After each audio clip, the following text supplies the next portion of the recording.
አምላክ ያለኝ በስጋዬ ነው ብሏል ወይ ኢየሱስ ክርስቶስ? ኖ በስጋዬ ሳይሆን አምላክ ያው አለኝ ጌታ። ስለዚህ ያላለው ግን ደግሞ እናንተ ታብራሩልኝ። ደግሞ ኢየሱስ ክርስቶስ ደግሞ እኛን ለማዳን እንትን ወደ ምድር በስጋው እንደመጣ ምናምን አለን። ኢየሱስ ክርስቶስ ለምን መጣ አይደለም ጥያቄ፣ እሱ አልጠየቅኩም። አምላክ አለኝ ሲል ጊዜ ኢየሱስ ክርስቶስ እኔ አምላክ ያለኝ በስጋዬ ነው እንጂ እኔ ራሴ አምላክ ነኝ ብሏል ወይ? አላለም።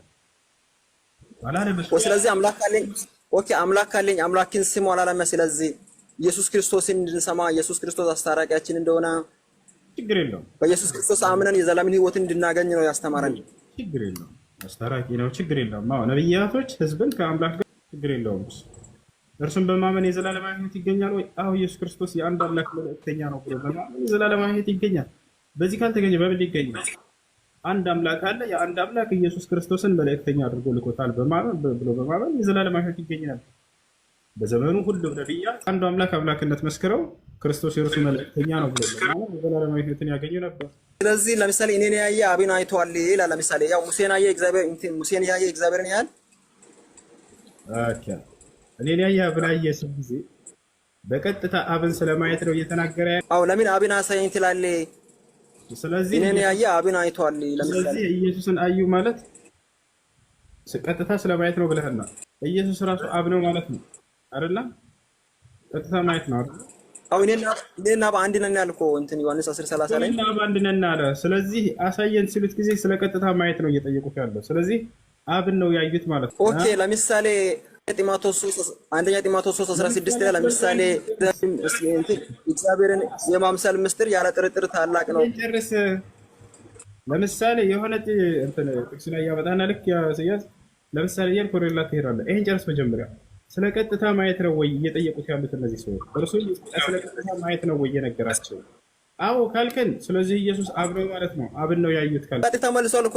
ለምን አብን አሳየን ትላለህ? እኔን ያየ አብን አይቷል ማለት ቀጥታ መልሷል እኮ። ኢየሱስ ክርስቶስ ራሱ አብ ነው ማለት ነው። አብን ነው ያዩት ማለት ነው አይደለ? አዎ ኢየሱስ አብ ነው። አዎ ስለዚህ ያው እንትን አብ ነው። አውስ እኔን ያየ አብን አይቷል። ኢየሱስ አብ ነው ነው አብ ሳይሆን ለምሳሌ እኔን ያየ አብና ወልድ ለምሳሌ ያው ምንም ልዩነት ስለሌላቸው ነው እኔን ያየ አብን አይቷል ያለው። ለዚህ ነው በቃ አይደለም አልተረዳህም። አሁን ይኸውልህ አሁን ላስረዳህ አዳምጠኝ እሺ። ኦኬ ለምሳሌ እኔና በአንድ ነን ሲል ያው ምን እያለ ነው ታዲያ እዚህ ጋር? ለምሳሌ አሁን እንረዳ እንዴት እንደምንረዳ ታውቃለህ? አውዱን በማየት ነው። ክርስቶስ ምን መለሰላቸው የሚለውን ነው። ወዲያው ምን አላቸው መሰለህ?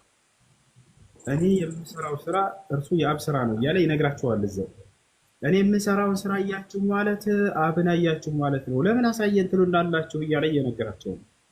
ከእኔ የምትሰሙትን ትምህርት ሰማችሁ ማለት አብን አያችሁ ማለት ነው እያላቸው ነው። ምክንያቱም ኢየሱስ ክርስቶስ የሚሰራው ድንቅ ተአምራቶችና እነዚያ ሙታን ማስነሳት ምናምን የማን ስራዎች ናቸው? የአምላክ ስራዎች ናቸው። ገብቶሃል አይደለ?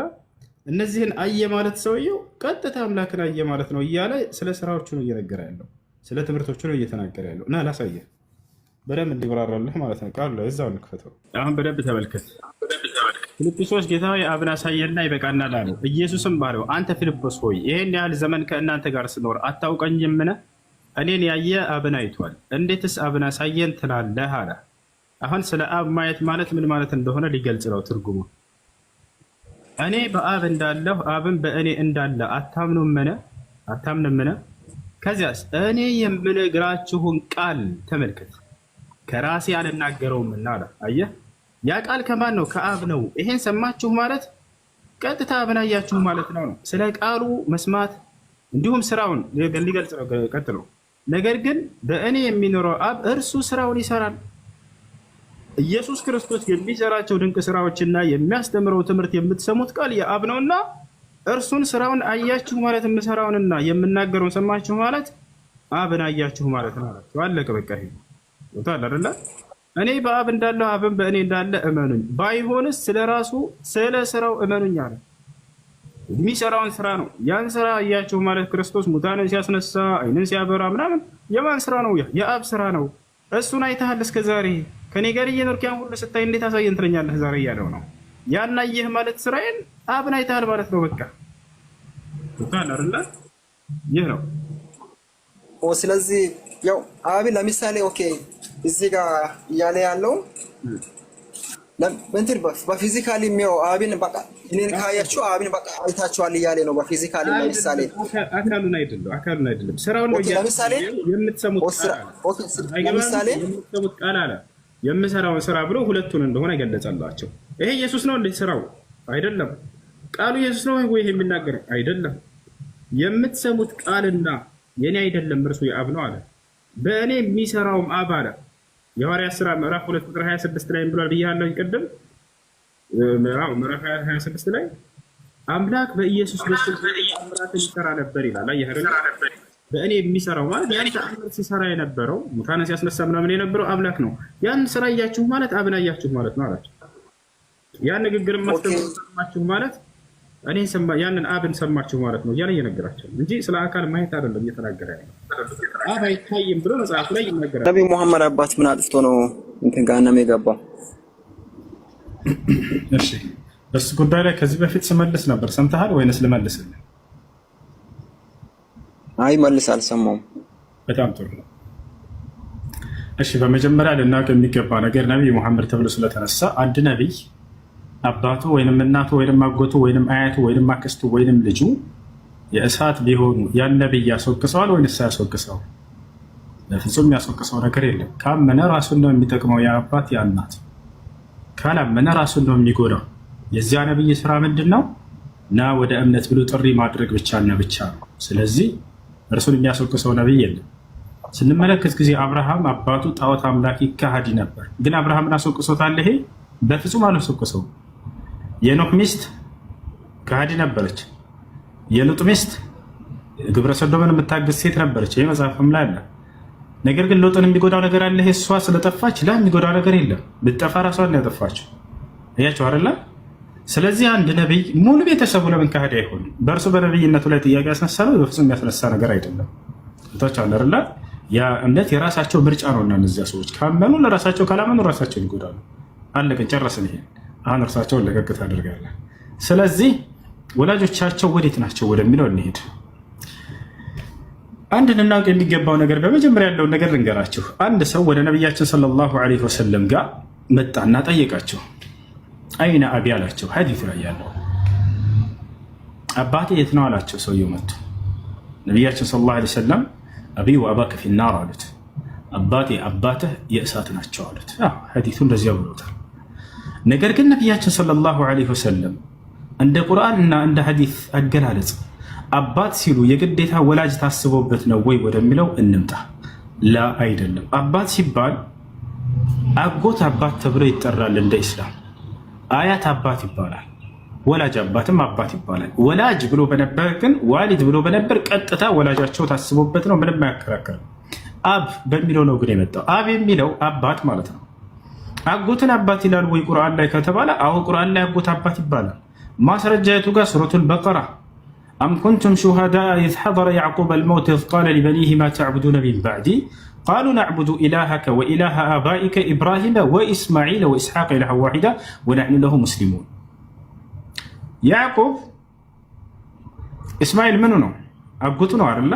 የኢስሐቅ ወንድም ነው። ኢስሐቅና እስማኤል ወንድማማች ናቸው፣ የአብርሃም ልጆች ናቸው። ስለዚህ ለያዕቆብ ለእንትና ማን ነው? እስማኤል ለያዕቆብ አጎቱ ነው፣ ግን አባቴ እያለ ይጠራዋል።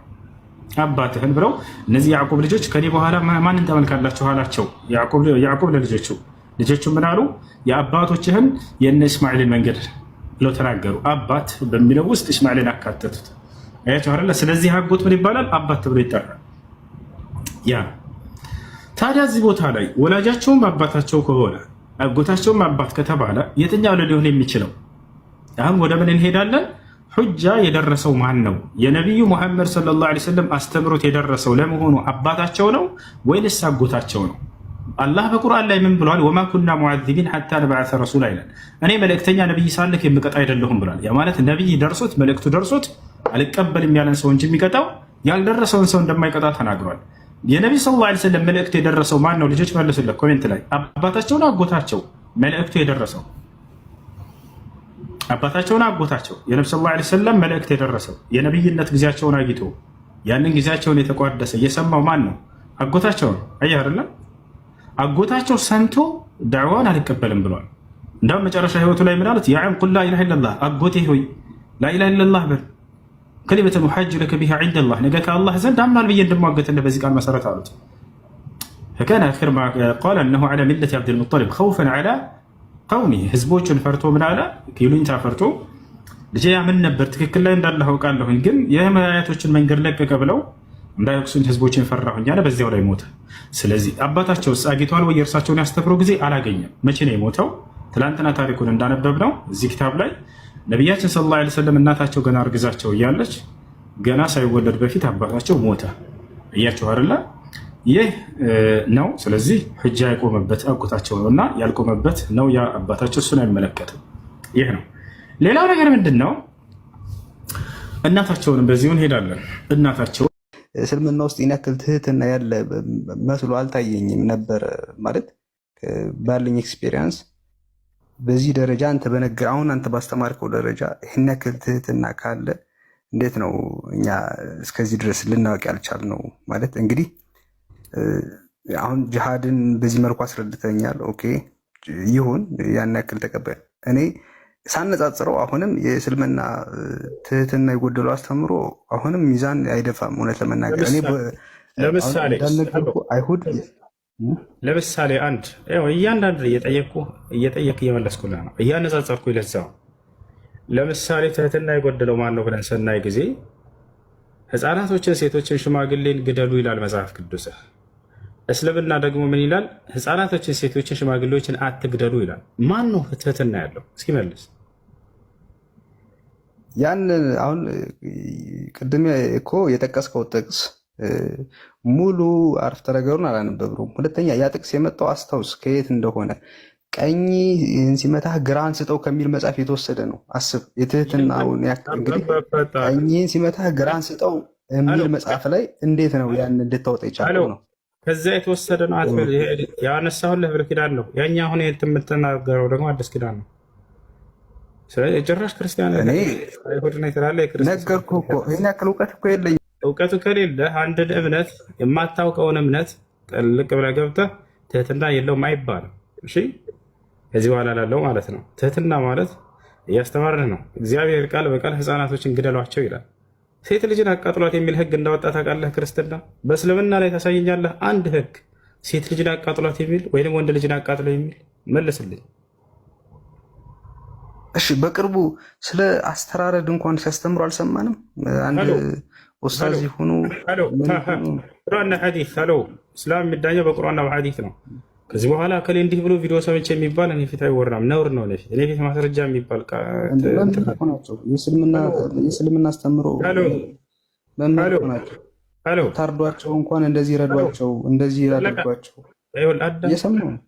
አዳምጥ። እንደሱ ከሆነ ሴት ልጅን አቃጥሉ የሚል ህግ አውጥቷል አምላክህ እያልኩ ነው። በቁርአንና በሐዲስ ላይ ሴት ልጅን አቃጥሉ የሚል ህግ አለ ወይስ የለም? እስኪ ንገረኝ። ከነ ህይወቷ ልኩስ ማለት ነው። ምን ትላለህ? በጭራሽ። አዎ እናሳየ። አሁን መጽሐፍ ቅዱስ ላይ እግዚአብሔር ምን ይላል? የካህን ልጅ ብታመነዝር አባቷን አርክሰዋለችና በእሳት ትቃጠል ይላል። ላሳይ። አንተ አሁን የጠየቅኩት ጥያቄ አምነህበታል አላመንክበትም? እንደዚህ ስታርዱ አስተራረዱን እንደዚህ አድርጉ አውጣልኝ እንደሱ የሚለው እና ትልቁ ላይ ነህ። ውሸታም እንደሆንክ ላሳየ። ክፈት አውጣልኝ አይደል? እኔም እንዴ ቪዲዮውን እኮ ቫይራል እኮ ነው የነበረ ቪዲዮ። ምን መቼም አልሰማሁም። ቪዲዮ ሳይሆን የምንፈልገው ቁርአንና ሐዲስ ነው የምንፈልገው አልኩህ አይደል? ስለዚህ የሰውየው አስተምሮት ስህተት ነው። ይሄ ምንሽ ያንተ አረዳድ ነው ስህተቱ። አሁን አስረዳኝ በል። ካላወቅህ ማውጣት ካልቻልክም ወይ አታውቅም ወይ ማውጣት አትችልም። ስለዚህ ጠይቅና በዚያ ላይ እንመልስልሃለን። አሁን ግን የተጠየቀው ነገር ምንድን ነው? ስለ ትህትና ስለሆነ ቆይ እንዴ ሴት ልጅን አቃጥሉ የሚል ህግ አውጥቷል እግዚአብሔር። ምን ትላለህ? ይህ ፍትህ ነው ብለህ ታምናለህ? ከነ ህይወቷ ሴት ልጅን ማቃጠል ሀይ ትህትና እግዚአብሔር የሚገልጸው ሴት ልጅን አቃጥሎ የሚል ህግ በማውጣት ነው? እስኪ መልስልን። ምን ትላለህ? ኦርቶዶክስ ቤተክርስቲያን ወይም ደግሞ ሌላ የክርስትና እምነት አስተምሮቶች እንደዛ ብሎ አስተምረዋል ወይ? መጽሐፍ ቅዱስ ላይ ቃል በቃል ላሳየህ ነው። አብስር የካህን ልጅ ብታመነዝር አባቷን አርክሰዋለችን ቃጠል ይላል። ቅዱስ ቁርአን ላይ ምን ይሄ ብዙ እንደዚህ በጣም እንትን ያሉ እንትኖች ማውጣት እኮ ይቻላል። እውነት ለመናገር አሳየኝ። አንድ ቦታ ላይ ልጅን አቃጥሎ የሚል ህግ አሳየኝ። ኧረ ሴት ልጅን ተወው። እንደው እኔ አሁን ቅድም ያነበብክልኝ ከመጽሐፍ ቅዱስ ይሁን አይሁን ምንም ማረጋገጫ የለኝም። እውነት ለመናገር ሴት ልጅን አቃጥሎ የሚል ህግ አለ ወይ በቁርአን? በመጽሐፍ ቅዱስ ላይ አለ። ከፈለክ ያሳያለሁ። እንዴ ነገርኩ እኮ አሁን እንኳን ይህን ቅድም ያልከኝን ራሱ ከመጽሐፍ ቅዱስ ይሆን አይሆን ማረጋገጫ የለኝም አልኩ። ሴት ልጅን አቃጥሎ የሚለውን ህግ ላሳየህ። ምን ትላለህ? ታቃጥላታለህ? እህትህ ለምሳሌ ዝሙት ብትሰራ አንተ እኔ የጠየቅኩህን መጀመሪያ መልስልኝ። ያን ስህተት ነው ወይ ብለህ ታምናለህ? ያ እየተናገረ ያለው ስለ እንስሳት ስለ ሰው አይደለም። ያው መለስኩልህ። እየተናገረ ያለው ስለ እንስሳት ነው። ሐዲሱን ከፈለክ አውጥቼ ላሳየህ እችላለሁ። እሺ ምን ይላል መሰለህ? ሐዲሱ ላይ ቃለ ነቢይ ሰለላሁ ዐለይሂ ወሰለም ኢነላሀ ከተበ ልኢሕሳነ ፊ ኩሊ ሸይ ፈኢዛ ቀተልቱም ፈአሕሲኑ ልቅትለ ወኢዛ ዘበሕቱም ፈአሕሲኑ ዝብሕ ወሊዩሒድ አሐዱኩም ሸፍረተሁ ወሊዩሪሕ ዘቢሐተሁ። ነቢያችን ሰለላሁ ዐለይሂ ወሰለም ምን አሉ? አላህ በእያንዳንዱ ነገር ላይ በጎ ነገራቶችን እንድታደርጉ ደንግጓል አሉ። ከታችኋል። ፈኢዛ ቀተልቱም ፈአሕሲኑ ልቅትለ ስትገድሉ አገዳደላችሁን አሳምሩ አሉ። ስለምን እንደሆነ ሊናገሩ ነው ቀጥለው። ወኢዛ ዘበሕቱም ፈአሕሲኑ ዝብሐ ስታርዱም ማስተራረዳችሁን አሳምሩ አሉ። ወሊዩሕድ አሐዱኩም ሸፍረተሁ አሉ። አንዳችሁ ማረጃውን ይስሓለው አሉ። ወሊዩሪሕ ዘቢሐተሁ ከዚያም የሚያርደውንም እርድ ቶሎ ያሳርፈው አሉ። ስለ እንስሳት እየተናገሩ ነው። የምታርደውን እንስሳ ስታርድ ጊዜ መጀመሪያ ስለቱን በደንብ ሳለው። ካልተሳለ ያን እንዳታሰቃየው ለእርሱ ማለት ነው። ገብቶሃል አይደለ? ቶሎ ብላችሁ አሳርፉት አሉ። ያ ማለት የፊቱ ቢላዋን ይዘህ አትዟዟር፣ ቶሎ ብለህ አሳርፈው አሉ ነቢ ሰለላሁ ዐለይሂ ወሰለም። ስለ እንስሳት እየተናገሩ ነው። አይ እኛ በጎች ነን እንስሳቶች ነን ካላችሁ አላውቅም። እንግዲህ እዛ በጎችም ናችሁ። መጽሐፍ ቅዱስ ላይ ኢየሱስ ክርስቶስ ምን ይላል? በጎቼ ድምፄን ይሰማሉ እኔንም የሚከተሉኝም አለ አለ። በግ ተብለሃል መጽሐፍ ቅዱስ ላይ አንተ። አሁን ለምሳሌ በጎቼ ድምፄን ይሰማሉ አለ ኢየሱስ ክርስቶስ። የኢየሱስ ክርስቶስ በግ ነህ አይደለም? እንደ መጽሐፍ ቅዱስ ሄሎ እየሰማሁ ነው። የኢየሱስ ክርስቶስ በግ ነህ አይደለ? እንደ መጽሐፍ ቅዱስ ኢየሱስ ክርስቶስ እረኛዬ ነው፣ እኔ በግ ነኝ። ይሸከኝ። ኢየሱስ ክርስቶስ ደግሞ የእግዚአብሔር በግ ነው ይላል መጽሐፍ ቅዱስ። ዮሐንስ አየውና ኢየሱስን ሲሄድ አየውና ይህ ኢየሱስ የእግዚአብሔር በግ ነው ይላል። ኢየሱስ ደግሞ የእግዚአብሔር በግ ነው ብለህ ታምናለህ አይደለ? እስኪ ያሳየኝ። እሱን ያሳያለሁ። አብሽር፣ ችግር የለውም። ዮሐንስ ወንጌል ምዕራፍ 1 ቁጥር 36 ኢየሱስም ሲሄድ ተመልክቶ እነሆ የእግዚአብሔር በግ አለ ይላል። ኢየሱስን ሲሄድ አየውና ማን? ዮሐንስ። እነሆ የእግዚአብሔር በግ አለው እያለን ነው። ኢየሱስ የእግዚአብሔር በግ ነው። አንተ ደግሞ የኢየሱስ ክርስቶስ በግ ነህ። ስለዚህ አንተ የበግ በግ ነህ ማለት ነው አደለ? ወገናችን ከይቅርታ ጋር እንደ ቃሉ ነው። መጽሐፍ ቅዱስ ነው ያለ አይደለሁም። ላለመረዳት መፈለግ ነው። አሁን ማለት ከመጥመም የሚመጣ ነው እንጂ አንድ ነገር መጽሐፍ ቅዱስ ነው። መጽሐፍ ቅዱስ ነው የጠመመው። ልክ እንደሱ ከሆነ ሰውን ክርስቶስን ያክል በግ ብሎ በፍጹም ሊገልጸው አይገባም ነበር። ለምሳሌ አሁን አንተ በግና እረኛን የምትረዳበት መንገድ ምንድን ነው? አንድ እረኛንና በግን የተረዳበት መንገድ እንዴት ነው? ወይ መጽሐፉ ላይ ምን ይላል? ተከታይ ማለት ነው የክርስቶስ ምን አለ መሰለ፣ እዛው ራሱ ሲናገር በጎቼ ድምፄን ይሰማሉ ይከተሉኝማል አለ። አንተ የክርስቶስ በግ ነህ ወይ ስልህ አዎ የክርስቶስ በግ ነኝ አልክ። ቀጠልኩና ደግሞ ኢየሱስ ክርስቶስን የእግዚአብሔር በግ ይለዋል መጽሐፍ ቅዱስ። ዮሐንስ ምን አለ? ኢየሱስን ሲሄድ አየውና ያውና የእግዚአብሔር በግ አለ ይላል። ስለዚህ ኢየሱስ ደግሞ የእግዚአብሔር በግ ነው። ቆይ አንዴ ተረጋጋ። ስለዚህ አንተ የበግ በግ ነህ ማለት ነው አይደለ? ተሳሳትኩኝ? ክርስቶስ የእግዚአብሔር አካል አይደለም ወይ? አሁን ይሄን እስኪ ንገረኝ። አሁን አካሉ ነው አይደለም ወደሚለው እንመጣለን። አካሉ ነው አይደለም ወደሚለው እንመጣለን። ግን አንተ የበግ በግ ነህ ወይስ አይደለህም ነው አሁን ጥያቄው። አንተ የኢየሱስ በግ ነህ፣ ኢየሱስ ደግሞ የእግዚአብሔር በግ ነው። ስለዚህ አንተ የበግ በግ ነህ ማለት ነው አይደለም? እንደ መጽሐፍ ቅዱስ ተሳስቻለሁ። ኢየሱስ ክርስቶስ የእግዚአብሔር አሁን ለምሳሌ አንድ ነገር ልንገርህ። ኦርቶዶክሶች ወይም ደግሞ የክርስትና እምነት አማኞች የእግዚአብሔርንና የክርስቶስን የመንፈስ ግንኙነት በምን እንደሚረዱት ይጠፋል ብዬ አላስብም። አሁን ስለዚህ አይደለም እያወራን ያለ ነው። ግልጽ ቃል እያመጣሁልህ ነው። እንዳመጣ ይሄን ልመርዳት አልፈልግም። ልጁን አጎቶ ነው የሚለው በኋላ ከበግነቱ ይልቅ የእግዚአብሔር አንድያ ልጁ ነው ብለህ እንዴት አንተ ይሄን ለማስረዳት እንዴት አትሞክርም? እና ወደ እሱ እንሄዳለን። ችግር የለም። ስለሱ መጀመሪያም ስናወራ ነበር ልጅ ማለት ምን እንደሆነ። አሁን ወደ እሱ እንሄዳለን። አሁን ግን እያነሳ ያለሁት ምንድን ነው? ኢየሱስ ክርስቶስ በጎቼ ድምፄን ይሰማሉ ይከተሉኝማል ይላል። በጎቼ ሲል ጊዜ አንተ የክርስቶስ በግ ነህ ወይንስ አይደለህም? ነህ አይደለ? ዮሐንስ ኢየሱስን አየውና ያውና የእግዚአብሔር በግ አለ ይላል። ስለዚህ ኢየሱስ ደግሞ የእግዚአብሔር በግ ነው አይደለ? ነው። ስለዚህ አንተ የበጉ በግ ነው እኮ ስለዚህ ነው እኮ አዳምጥ። ክርስቶስ የእግዚአብሔር አንድ አካል ነው ብያለሁ እኮ። አንድያ ልጅ ነው ልጁ ነው ምናምን አይደለም ጥያቄው አንዴ።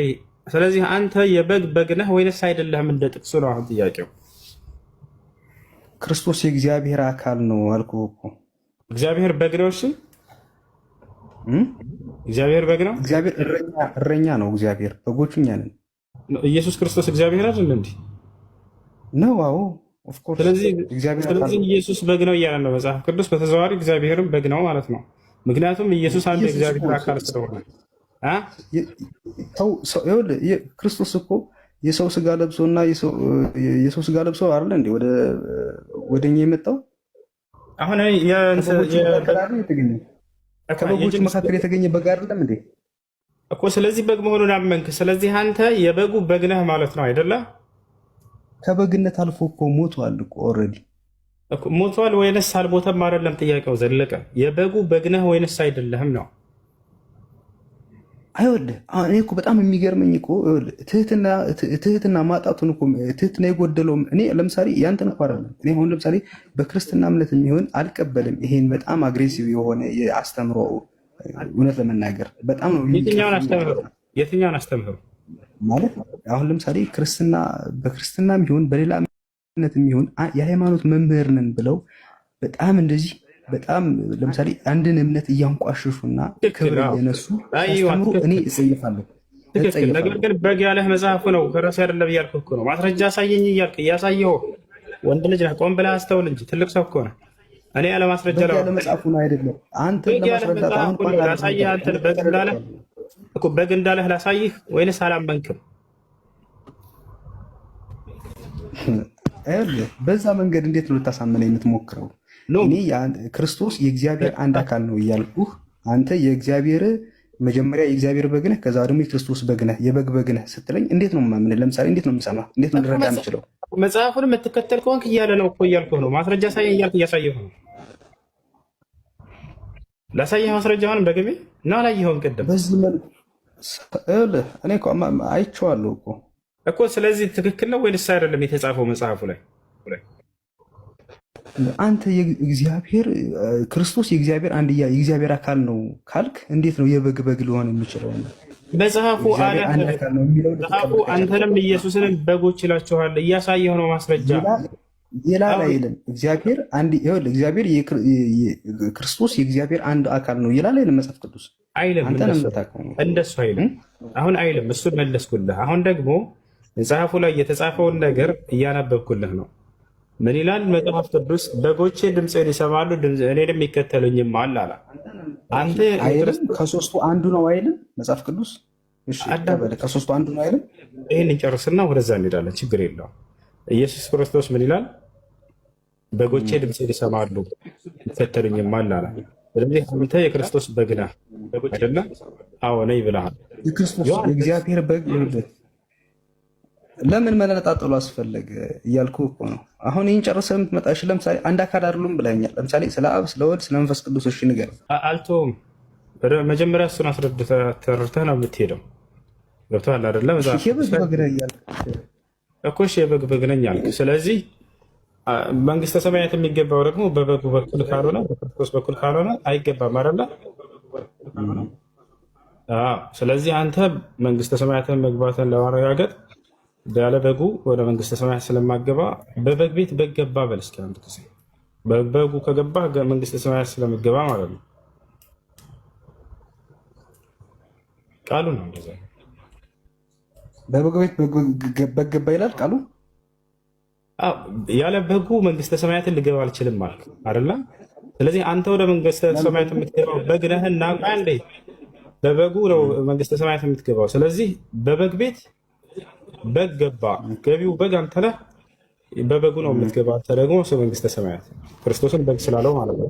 ስለዚህ አንተ መንግስተ ሰማያት መግባትን ለማረጋገጥ በበግ ቤት በግ ገባ በላል። አሁን ለምሳሌ እኔ እስልምናን መከተል ብፈልግ የትኛውን እስልምና ነው መከተለው? እኔ አሁን በዘመኔ ስኖር እስልምና ሁለት መሆኑን አላውቅም። ገባ? አሁን የምሰማው እስልምና ሁለት ምናምን የሚባል ነገር አለና የትኛውን እስልምና ነው መቀበል ያለብኝ? እኔ ትክክለኛው ይሄ ነው ይባላል እና አንዱ ነው ሲቀጥ ኢቭን ይቅርታ አድርግልኝ እሱ አሁን ኢቭን እኔ ስናገር ከስር ብዙ የምጽፉ ልጆች አላችሁ፣ ግን ፕሊዝ በቃ ተው እንደዚህ አይነት ነገር የምር ተው። እና እሱ የቺን ነገር መልስልኝ። ሰው እስልምናን መቀበል ቢፈልግ የትኛውን እስልምና ነው የሚቀበለው የሚለው እስልምና በመጀመሪያ ሁለት መስሎ የታያችሁ ሰዎች ይሄ ስህተት ነው። እስልምና አንድ ነው፣ ግን ተለያይተው ያያችኋቸው ወደ እስልምና ራሳቸውን ያስጠጉ ግለሰቦች ሁለት ሆነው ስለታያችሁ ነው። ያ ማለት ግለሰቦቹ በግንዛቤ የተለያዩ ማለት እስልምና አስተምህሮቱ የተለያየ ሁለት ነው ማለት አይደለም። እስልምና የሚለካው በእስልምና የመረጃ ምንጮች በቁርአንና በሐዲስ ላይ ባለው መልእክት እንጂ በሰዎች ግንዛቤና አረዳድ አይደለም። አንደኛ ያን ማወቅ አለብን። አምላክ ከቀደሙ ነቢያት ዘመን ጀምሮ ኢስላምን ሲደነግግ ቆይቷል። እስከ ዘመኑ ፍጻሜ ድረስ ኢስላም ይቆያል። ገብታችኋል? ነገር ግን ራሳቸውን ወደዚህ ሃይማኖት ያስጠጉ ሰዎች በተሳሳተ ግንዛቤ አንዳንዶቹ ከእውነተኛው የእስልምና መንገድ ለቀውና አፈንግጠው ታያላችሁ። ያ ማለት እስልምና ተለያየ ሳይሆን እነዚህ ሰዎች ወደ እስልምና ራሳቸውን ያስጠጉ ሰዎች ተለያይተዋል። በምን ምክንያት ነው የተለያዩት? የትኛውስ ነው እውነተኛው ብለን የዛኔ እውነተኛው የትኛውን እንደሆነ ለማወቅ ወደ እስልምና የመረጃ ምንጮች ወደ ቁርአን ወደ ሐዲስ በመመለስ የምናውቀው። ሁለተኛ ይሄ ነው። ሶስተኛ ነገር ዛሬ እነዚህ ሰዎች ተለያይተው መታየታቸው አንዱ የእስልምና ትክክለኛነት ማረጋገጫ ነው። ለምን ከተባለ ኢስላም የሚረጋገጠው አንድ ሃይማኖት የሚረጋገጠው ስለ ወደፊት ትንቢትን ይናገራል። ያ ትንቢት በተናገረው መሰረት ደግሞ ይፈጸማል። ይህ የዚያን ሃይማኖት እውነተኛነት ያረጋግጣል። በተለይ ደግሞ የዚህ የመጨረሻ ዘመን ነቢይ የነቢዩ ሙሐመድ ሰለላሁ ዐለይሂ ወሰለም እውነተኛነትን የሚያረጋግጥ ነው። ለምን ከተባለ ነቢዩ ሙሐመድ ሰለላሁ ዐለይሂ ወሰለም በዘመናቸው እነዚህ ሁሉ አንጃዎች ዛሬ ሳይፈጠሩ ወደፊት እነዚህ አንጃዎች ይፈጠራሉ ብለው በትንቢት ቃላቸው ላይ ተናግረዋቸዋል። ቃለ ነቢዩ ሰለላሁ ዐለይሂ ወሰለም افترقت اليهود على 71 فرقة وافترقت النصارى على 72 فرقة وستفترق أمتي على 73 فرقة كلها في النار إلا واحدة. قيل من هي يا رسول الله؟ قال من كان على مثل ما أنا عليه اليوم وأصحابي. وفي رواية أخرى قال هي الجماعة. نبي محمد صلى الله عليه وسلم ሲናገሩ ምን አሉ? አይሁዲዎች ለ71 ተከፋፈሉ፣ ሁሉም የእሳት ናቸው፣ አንዷ ብቻ ስትቀር። ክርስቲያኖች ለ72 ተከፋፈሉ፣ ሁሉም የእሳት ናቸው፣ አንዷ ብቻ ስትቀር። ወደፊት ደግሞ የኔ ትውልድ ለ73 ይከፋፈላሉ አሉ፣ ሁሉም የእሳት ናቸው፣ አንዷ ብቻ ስትቀር አሉ። እርሷም ማነች ተብለው ሲጠየቁ ጊዜ እኔና እናንተ ዛሬ ባለንበት መንገድ ላይ የጸኑ ሰዎች ናቸው ብለው ተናገሩ። አያችሁ፣ ከዚህ ምን እንረዳለን? ለጥያቄው መልስ ዛሬ ተለያይተው ማየታችን እነዚህን ነቢዩ ሰለላሁ ዐለይሂ ወሰለም ቀድሞ የተናገሩት ነገር ነውና አንድ ነቢይ ስለ ወደፊት ተናግሮ ያ የተናገረው ትክክል ተፈጽሞ መታየቱ የነቢይነቱ ማረጋገጫ ነው። ትንቢት ይባላል አይደል? የአንድ ነቢይ የነቢይነቱ ማረጋገጫ ከነቢይነት መሰረቶች መካከል ነቢያት ትንቢትን ይናገራሉ። ወደፊት ያ የተናገሩት ትንቢት በትክክል መፈጸሙ እውነተኛነታቸውን ያረጋግጣል። ባይፈጸሙ ዛሬ ባይታዩ እነዚህ ነበር እንደውም ኢስላም ወይንም ነብዩ ሰለላሁ ዐለይሂ ወሰለም ሐሰተኛ ሊያስብላቸው የሚችለው። ምክንያቱም አንድ ነቢይ የወደፊትን ይሆናል ብሎ ተናግሮ በተናገረው መሰረት ሳይፈጸም ቢቀር ሐሰተኛ ይሆን ነበር። ስለዚህ ተፈጸሙ መታየታቸው ኢስላምን የሚያስተች ነገር ሳይሆን የእስልምናን እውነተኛነት የሚያረጋግጥ ነው። ይሄ ነው። ሌላኛው ታዲያ እነዚህ ሰዎች ዛሬ ላይ የምታያቸው ሰዎች ትክክለኛው መንገድ ላይ ያሉትንና ያሉትን እንዴት ለማወቅ የምንችል የሚለውን የመጨረሻ መንገራቸው። ያም ነቢዩ ሰለላሁ ዐለይሂ ወሰለም ተጠይቀው መልስ ሰጥተውበታል። ታዲያ የትኞቹ ናቸው ከ73ቶቹ የሚድኑት አንቱ የአላህ መልእክተኛ ሲባሉ ጊዜ መን ካነ ዐላ ሚስሊ ማ አና ዐለይሂ አልየውም ወአስሓቢ አሉ። ልክ ዛሬ እኔና ባልደረቦቼ ባለንበት መንገድ ላይ ያሉ ናቸው ብለው ተናገሩ። ማለት ሁም አለዚነ እስተቃሙ ዐላ ኪታቢላህ ወዐላ ሱነት ረሱሊህ ሰለላሁ ዐለይሂ ወሰለም ወዐላ ማ ካነ ዐለይሂ አስሓቡ ረሱሊላህ ሰለላሁ ዐለይሂ ወሰለም። ቁርአንና ሐዲስ ላይ በተገለጸውና ያን ቁርአንና ሐዲስ የነቢዩ ሰለላሁ ዐለይሂ ወሰለም ዘመን ሰሓቦች፣ ታቢዒዎች፣ አትባዑ ታቢዒን፣ ሰለፎች ብለን የምንጠራቸው እነርሱ በተገነዘቡበት ግንዛቤ ላይ ያሉ ናቸው። ታዲያ በቁርአንና በሐዲስ ላይ የአላህን ባህሪያቶች በተመለከተ ያ ነው ምናልባት እንትን ውዝግብ የፈጠረብሽ ሁለት ሌላኛ መስሎ ታዩት። እነዚያ ቁርአንና ሐዲስ ላይ የመጣውን የሚያጸድቁና አይ ቀጥታ አንቀበልም የሚሉ ሰዎች አሉ። ታዲያ እውነተኛ የትኛው ነው ከተባለ አምላክ ስለራሱ የተናገረውን አምነው መቀበል ላይ ያሉ ሰዎች ናቸው። ያንንም ሲቀበሉ ጊዜ ያው ይቅርታ ሁሱዬ እኔ ነገርኩ እኮ እኔ ማለት ከሙስሊም ጋር ነው ያደግኩት። ኢቨን ቤቴ ውስጥም ነገርኩ ከሙስሊም ወንድም አለኝ ገብቷል። ግን እኔ እስልምና ሁለት አላውቀውም አልኩ እኮ። ግን አሁን ሰሞኑን ነው ያው ይሄ ነገር እያየህ ነው አንተ ሲራገብ ሳይ ነው ይሄን ነገር ማለት የጠየቅኩ መርዝሽን ረጨሽ ላላችሁኝ ሰዎች ከስር ማለት ነው። እኔ ይሄ መርዝነት ምናምን ማለት መጠየቅ ኃጢአት ነው እንዴ? እሱዬ ወንድሜ ታያቸው እነሱን አሁን እየነገርኩህ አይ ማወቅ ነው እኮ ነው። አሁን ትክክለኛውን መንገድ በቃ የትኛውን ነው መከተል ያለብኝ እስልምናን ከፈለኩ እንዴ? መጀመሪያ እኮ መርምሩ ይላል። ምን ሆናችሁ ነው? ታያቸው እነሱን አዳምጪ። ለማንኛውም እሺ አምላክ ማወቅ የምንችለው ነቢያቶች በተናገሩት ልክና ልክ ብቻ ነው። ከነቢያት ውጭ አምላክን የሚያውቅ ማንም የለም። ይወታችኋል። ነቢዩላህ ዒሳ ወይም ኢየሱስ ክርስቶስ መጽሐፋችሁም ላይ እርሱ እኔ አውቃለሁኝና እኔም ገለጽኩላቸው ስለ አንተንም ተቀበሉ እያለ ይናገራል። ስለ አንዱ አምላክ ሊያውቅ የሚችለው ነቢያቶች ናቸው። ነቢያቶች የተናገሩትን አምነው መቀበል ግድ ይላል። ስትቀበሉ ግን ስለ ነቢያት ስለ አምላክ የተናገሩትን አንደኛ ፈጣሪን ከፍጡር ጋር አታመሳስሉትም። ገብቷችኋል አይደል? ለምሳሌ አዳምን በእጆቼ ሰራሁት ይላል። በእጆቼ ሰራሁት አለ። ኦኬ እጅ እንዳለው ተአመናችሁ እዛው ቃሉ ላይ እጆቼ ብሎ ስለተናገረ። ግን የፍጡር ጋር የተመሳሰለው በምንድን ነው ከተባለ በስም ነው የተመሳሰለው። ገብቷችኋል? የፈጣሪን እጅ ከፍጡር እጅ ጋር በፍጹም ብታመሳስሉት ነገር አይደለም። ነገር ግን አይ በእጆቼ የሚለውን አልቀበልም ነቢያቶች የተናገሩትን ካላችሁ በነቢያት መንገድ ላይ አይደላችሁም። በነቢያት መንገድ ላይ አይደላችሁም። ገብቷችኋል? ከፍጡር ጋር ለመመሳሰሉ መስፈርቱ ምንድን ነው ከተባለ إذا قال الرجل مثلا يده سبحانه وتعالى كيدي هذا الذي وقع في التجسيم كفطر ጋር የሚመሳሰለው መቼ ነው? የፈጣሪ እጅ ከኔ እጅ ጋር ተመሳሳይ ነው ባልክ ጊዜ የዛኔ አዎ ፈጣሪን ከፍጡር ጋር አመሳስለዋልና በፍጹም አንተ ካዲ ነህ። እርሱ ፍጥረታትን አይመስልም። ነገር ግን የድሁ سبحانه وتعالى ليست كيد المخلوقين የእርሱ የፈጣሪ እጅ ልክ እንደ ፍጥረታት እጅ አይደለም ብሎ ያመነ ሰው በፍጹም ይሄ በትክክለኛ መንገድ ላይ ነው እንጂ ያለው ከፈጣሪ ጋር ፍጥረታትን አመሳስለሃል ተብሎ አይታሰብም። ገባሽ አይደለ? ግን እነዚህ ሰዎች አህባሾችም ሆነው ሌሎች ተከታዮቻቸው ምን ይላሉ? እጅ የሚለው ስሙ ራሱ ስለተመሳሰለ ከፈጣሪ ጋር እጅ ብለን አንቀበልም። እጅ ካልክ የግዴታ ተጅሲም ላይ መጣሃል ይላሉ። ላ ይህን ያለው ማን ከፍጥረታት ጋር ተሽቢህ ላይ ወደቃቸው ነው። የተሽቢህ መስፈርቱ ምንድን ነው? التشبيه هو الذي يقول يده سبحانه وتعالى كيدي ورجله سبحانه وتعالى كرجلي وسمعه سبحانه وتعالى كسمعي وعينه سبحانه وتعالى كعيني የአምላክ አይንና የእኔ አይን አንድ አይነት ነው ተመሳሳይ ነው ካለ ሰውየው ያለምንም ጥርጥር ከፍሯል። ፈጣሪን በፍጡር ስለገለጸ ፈጣሪን ከፍጡር ጋር ስላመሳሰለ ነገር ግን ፈጣሪ የራሱ የሆነ መለኮታዊ የሆነ ረቂቅ የሆነ ከፍጥረታት ጋር አይመሳሰልም ያለን ሰው ገር ላይ ነው ያለው። ሌላኛው ነቢያቶች በገለጹላችሁ ልክ ብቻ ነው ስለ አምላክ የምትይዙት። ነቢያቶች ያልገለጹትንስ በራሳችሁ ተፈላስፋችሁ መናገር በአምላክ ላይ ይሄ ክህደት ነው። ይሄ ክህደት ነው። ገብታችሁ አለ ነቢያቶች በተናገሩት ልክ ትቆማላችሁ። ወቁፍ ሐይሱ ወቀፈ ልቀውም እነሱ በቆሙበት መንገድ ላይ ትቆማለህ። በቃ ያንተ ኬላ ነው፣ ያ የመጨረሻ ነው።